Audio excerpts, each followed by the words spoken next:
En la segunda sesión de la semana, el peso mexicano fue arrastrado a la baja por la fortaleza del dólar en el mercado internacional. El Banco de México reportó que el dólar interbancario cerró este martes en 19.57 unidades, su mayor nivel en el año. Para hablar del tema me acompañan Jonathan Ruiz, Jesús Ugarte y Baude Barrientos. Bienvenidos.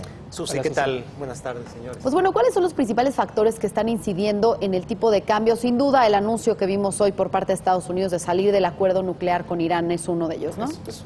Sí es un factor, pero creo que siguen siendo recurrentes los elementos. Esta mañana coincidía con un jefe de economistas y con un responsable de una calificadora. La palabra es exógenos. Suena muy técnico, ¿no? Pero bueno, así lo factores expresan externos, ellos. exógenos. Hablamos externos. concretamente, cuando Estados Unidos promete, con toda la retórica y vueltas que le quiera dar al asunto, que va a pagar mejores tasas a los ahorradores, es obvio que la gente quiera vender libras, quiera vender euros, quiera vender pesos para comprar dólares y ahorrar en dólares y va a haber una mejor tasa. ¿Qué pasa? Pues que el dólar sube de precio mientras que las otras monedas caen. Eso es algo que nos está impactando, ¿no? Eso es global. Otro asunto dentro de lo global, pues está el asunto de Irán, que evidentemente mete riesgo a la mesa y lo primero que hacen los inversionistas es salir de los lugares de mayor riesgo. Estamos hablando de los países emergentes.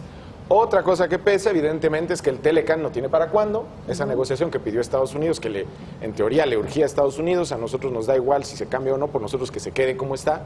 En cualquier caso, pues como no hay definición, le mete incertidumbre y le mete riesgo al peso. Y si a eso le sumas lo que poco a poco va dándole cucharitas de riesgo al tema, que es la elección presidencial, la elección no presidencial, la elección general en México, pues evidentemente tenemos un cóctel que está impactando la moneda, ¿no? En mucho menor medida, ¿no? Yo creo que el tema electoral no está reflejado, yo diría, está muy atrás. El principal factor que sigue pesando ahí, Susi, compañeros, es esta, y que se ha acentuado, es la revaluación del dólar frente a las monedas emergentes. Esto se ha acentuado en los últimos días. De hecho, por ahí teníamos un gráfico que es bastante ilustrativo de esto. Así es. ¿No? Vemos, por ejemplo, cómo en marzo se abre la brecha de alguna manera de la paridad del dólar frente al índice, esa canasta de monedas de los mercados emergentes respecto a la paridad del dólar frente al peso. Lo vemos en marzo, de hecho. A marzo, recordemos que el peso frente al dólar acumuló una apreciación de 7.7%.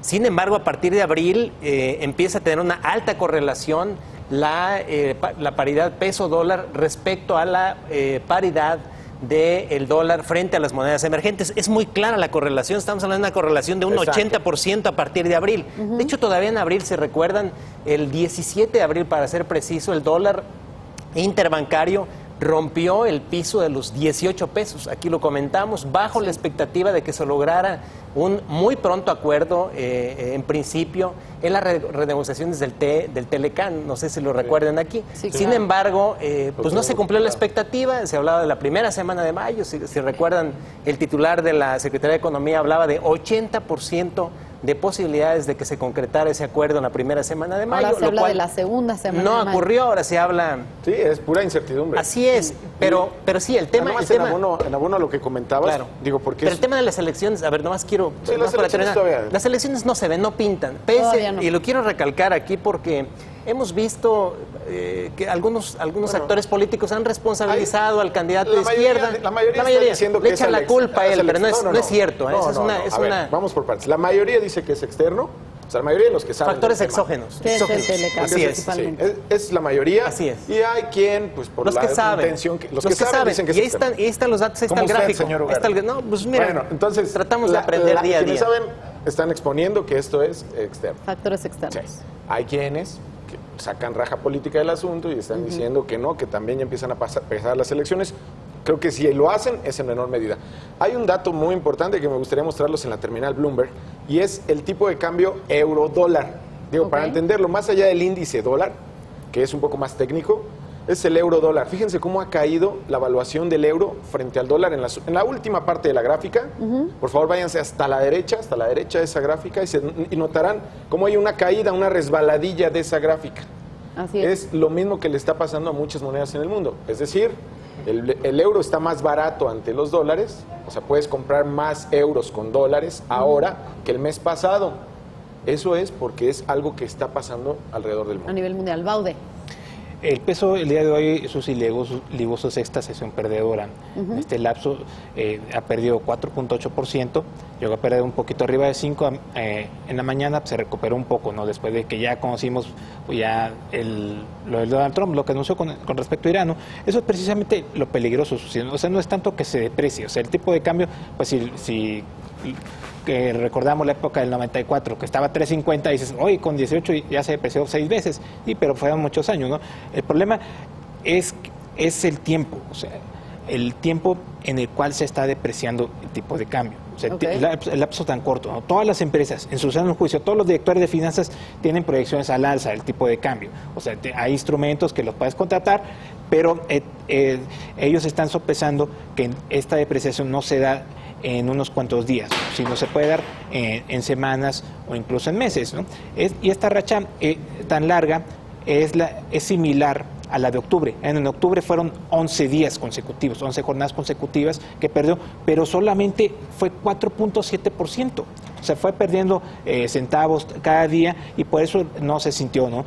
Y el 17 de abril, pues podemos decir que eso fue una fecha histórica, ¿no? Porque creo que va a ser de las últimas veces que veamos en la pizarra un 17.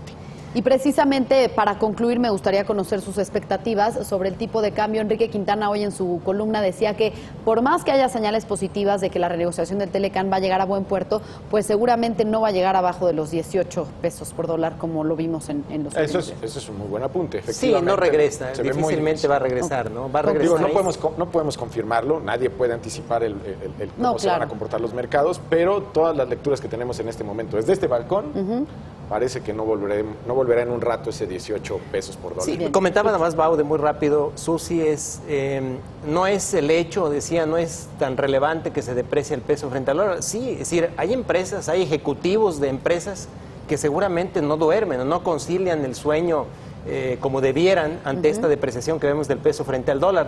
Hay empresas, hay que recordar, que están muy apalancadas en dólares, que tienen costos, también una estructura de costos en divisa verde.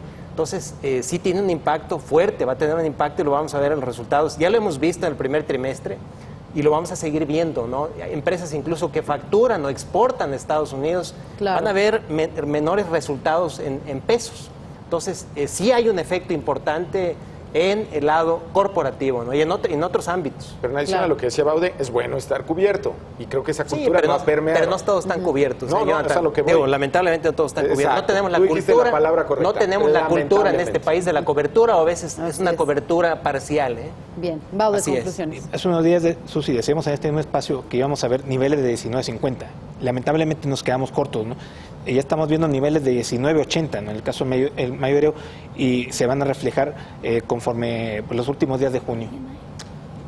Bien, pues con esto cambiamos de tema.